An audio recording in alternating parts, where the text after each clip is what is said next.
by the end of the first film, it will take time to fully resolve all of her hurts with her father, but the first steps have been made and a lot of forgiveness has happened, and she's in a really good place.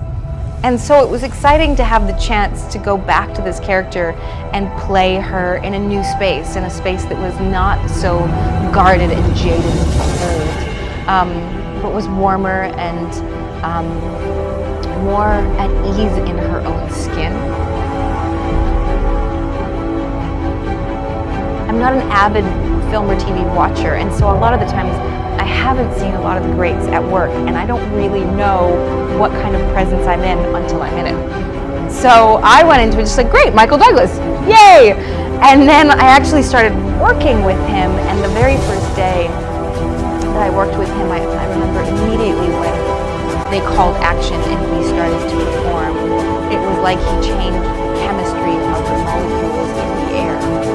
Just the whole room changed, and I felt immediately transported into this world of Pink and Hope Van Dyne. I somehow wound up with Michelle Pfeiffer and Michael Douglas playing my parents, and both being equally as incredible and consummate and lovely and competent and talented. Again, how can we do that with Michelle? How can we do that with Michael? So if I am bad, it's all on me. It's my fault. I did it. I screwed up because there's no. I'm so happy about it. Where we pick up with the second film, they were doing the kissy thing for a little while, and they were in a committed relationship. They loved each other. And then Scott ran off to Germany, had a costume party on a tarmac, and decided that he didn't care if that affected our lives or if that ruined our life. And as a result, he got himself arrested. And since that point, we have no longer been an item. The WASP costume that you saw at the end of the first film was an old prototype from the 1980s. So people have been chattering online, wait a minute, the costume is Evangeline wearing is totally different. And of course it is, because technology has evolved, and I'm a woman of 2017, not 1987. And I updated the suit with my father. We made a new one based on the prototype that fit Hope's needs for this day and age. And I did 4 months of fitting to get that suit perfect. And the one thing I told the customer when we started was, I don't care how long it takes, I don't care how long I have to be in this room. So, as an actor and a writer on this film, how did you approach Scott Lang differently? Well, I kind of think of it in terms of the story as a complete thing, and I go in as a writer thinking not just of my character, but what the entire story is going to be, and how Scott might fit into that story. As far as my character, he's already now been through some experience with this, and his conflict is different in that we know he's wrestling with being a good parent and being a superhero, and how can you juggle those two things? Can Paul Rudd personally relate to Scott Lang? Oh, sure. I mean, as far as that kind of conflict, the closest comparison that I can draw to my own real life is I have to go away to film these things. I have kids of my own, and I feel guilty and terrible when I have to leave town for a while and try to get home on weekends. And it's okay, I know I want to do this as a job, but am I missing out on school functions I can go to, things like that? And that's sporting events, like that's really hard. And what do you think makes Ant-Man stand out amongst the MCU and the other superhero films? Well, I think that Scott Lang is a fairly relatable character in that he has no real innate super abilities. I mean, he was chosen for this part to play this Ant-Man role because he is smart and he does know how to use his brain in a certain way. But he's a regular guy, and I think that makes him unique within the MCU.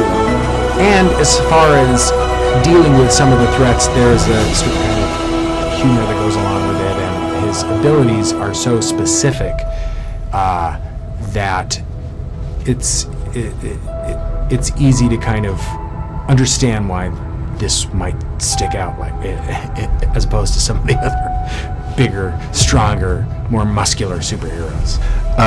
Tell me about the relationship between Scott and Hope as they are in this film, and also how Scott's dealing with the WASP coming into play. Yeah, well, when it starts, our relationship, it's a bit frosty. We haven't spoken in a while. I'm under house arrest, and after the events of Civil War, I've really put Hank and Hope in a precarious situation, and they are not too pleased. And so we haven't spoken. And so there's an initial discomfort and tension that we need to get over. And then there's the kind of learning curve of having to learn how to kind of work together as this team. And so the relationship evolves, and I also think with Hope, she's doing what she was born to do. So that character has evolved in the first film as well. I think there's a sense of there's a frustration that's not there anymore. Now it's been replaced with determination. I just was really, really hungry to be a part of the Marvel Universe.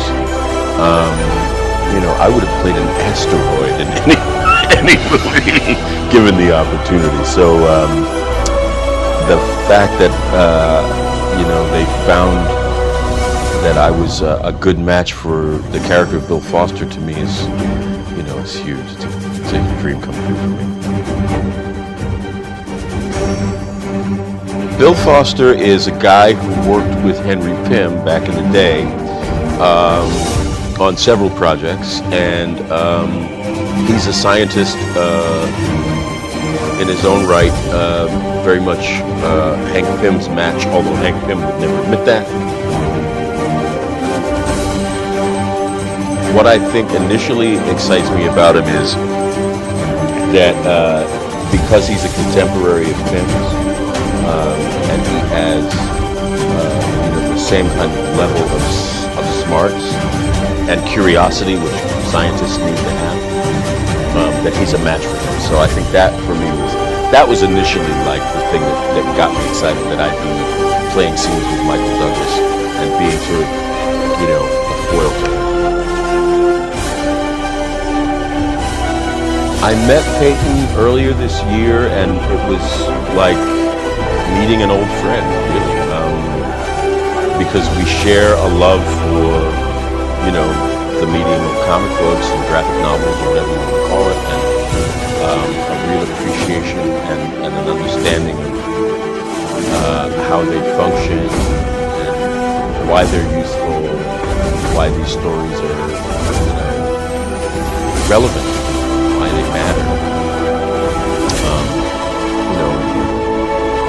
We connected on that level, and so it's been very, very easy to work together, because we both have a working understanding not only of movies but also of comic books, and so to be working on something where we put those two things together, things that we both love, it was just there's a kind of natural ease and flow